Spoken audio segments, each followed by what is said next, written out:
जिंदाबाद। और आज का सामूहिक प्रेस कॉन्फ्रेंस का उद्देश्य है जेपीएससी द्वारा जारी 11वीं से 13वीं सिविल सेवा परीक्षाफल में हुई त्रुटि को लेकर के संपूर्ण झारखंड प्रदेश से जो शिकायतें हमारे पास आई, उसके बाद हम लोग ने उसका गहन रिसर्च किया, अध्ययन किया और तब जाकर के पाया कि जेपीएससी हमेशा की तरह जो रिकॉर्ड तोड़ नए तरीके से गड़बड़ी करती है, फिर से ये 11वीं से 13वीं जेपीएससी में भी अपने ही नियम का उल्लंघन करते हुए, विज्ञापन का नियम का उल्लंघन करते हुए, गजट का नियम का उल्लंघन करते हुए, साथ ही साथ the Jharkhand combined civil service examination rule 2023 के नियम का उल्लंघन करते हुए, और साथ ही साथ सबसे बड़ी बात, संविधान के अनुच्छेद 15 और 16 में प्रावधान आरक्षण के नियम का अवहेलना करते हुए जेपीएससी मनमानी तरीके से 11वीं 13वीं सिविल सेवा परीक्षा परिणाम को जारी किया है।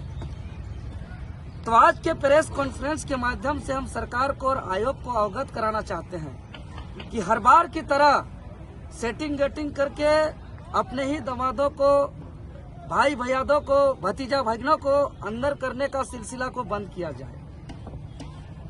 जमाना बदल चुका है, अब हम लोग आ गए हैं, डिजिटल जमाना आ गया है, ईडी का जमाना आ गया है। अब वो जमाना चला गया पहली दूसरी जेपीएससी की तरह कि सीबीआई जांच के द्वारा चार्जशीट फाइल होने के बावजूद जमानत पर यहाँ के अधिकारी पदाधिकारी कार्य में हैं। वो जमाना चला गया, अब जमाना बदल चुका है। जैसा कि आप लोग जानते हैं, विज्ञापन संख्या 1/2024 का पीटी परीक्षा के 11 महीना के बाद लंबे संघर्ष के परिणाम स्वरूप आंदोलन के बाद 20 मई 2025 को मुख्य परीक्षा परिणाम प्रकाशन हुआ। हम लोग ने मांगा था रिजल्ट प्रकाशन को लेकर के, लेकिन हम लोग ने कभी ये नहीं कहा है कि चोरी रिजल्ट जारी करिए। रिजल्ट चौंकाने वाला हम बताना चाहेंगे, मेंस मुख्य परीक्षा का जो रिजल्ट है, इस रिजल्ट को अगर पलटिएगा तो देखिएगा कि लग रहा है कि ये मेंस रिजल्ट ये है, पीटी रिजल्ट ये है। दोनों का हम नियम बताएंगे, दोनों का हम रिजल्ट प्रकाशन भी आयोग का आधिकारिक रूप से जो नोटिस जारी किया गया है, हम उसका बताएंगे। पहले हम मेंस रिजल्ट दिखाते हैं। मेंस रिजल्ट देखिएगा तो मैट्रिक इंटर की तरह लगातार रोल नंबर है, रोल नंबर अंतिम हो गया, रिजल्ट खत्म हो गया। किसका क्या मार्क्स है, किस कैटेगरी का कितना कटअप गया है, किस कैटेगरी से कितना सिलेक्शन हुआ है, सब कुछ अंधकार में रखा हुआ है। कोई पारदर्शिता नहीं, किसको समझ में नहीं आ रहा है। सिलेक्शन हुआ है उसको भी समझ में नहीं आ रहा है कि मेरा रैंक क्या है। फेल हुआ है उसको समझ में नहीं आ रहा है कि हम कितना मार्क्स से फेल हुए हैं। अगर हम बात करें पीटी रिजल्ट का, तो पीटी रिजल्ट के बाद रिजल्ट के साथ ही जब अंतिम पेज में देखिएगा तो इसका कटअप जारी है।